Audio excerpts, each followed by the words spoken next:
Welcome to today's daily breath. Let's take it right off the bat. We're going to focus on the feeling state in our body as our second chakra expands to receive air into all of our back and our hips and our stomach and barely at all in the chest, except for the fact that we're rising from that expansion that's happening in the second chakra. And then the expression of that, the release, the dropping, the falling, the emptying. One more time without cueing, just feeling. There's so much happening in our bodies. Our bodies are communicating so much information. And the more our attention is what it's really asking for, I think, in my experience. I had an experience where it was like my body was my adversary, and I really needed it to be my teacher. Or I needed it to be something other than my adversary. And when I accepted my body as my teacher and our method of communication happening through breath, which actually took kind of a long time, but that listening state, that being present to how you're feeling state, and not just what you think about how you're feeling, but what you're actually feeling. It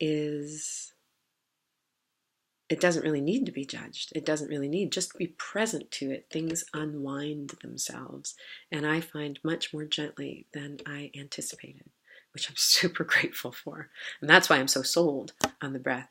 I've had a couple of body traumas that happened in my 20s that I didn't really receive as body traumas. I received as, wow, that was fucked up. Oh, yeah, let me focus on what I'm doing now.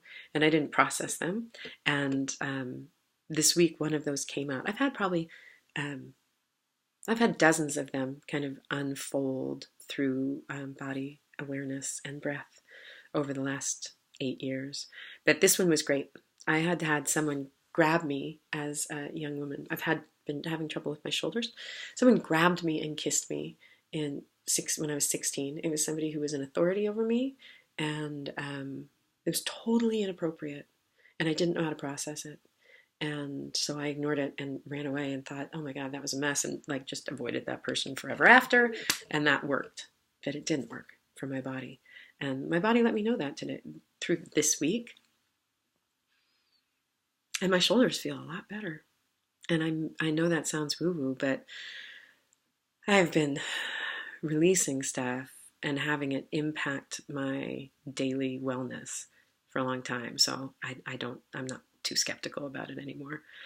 But it comes through that listening and just presence. What is up with you? Okay. And not judging. I don't know that I expressed that as well as I'd like to. Maybe I can try to do a better job tomorrow, but at least we took our breath together. Sorry I went a little long. See you tomorrow.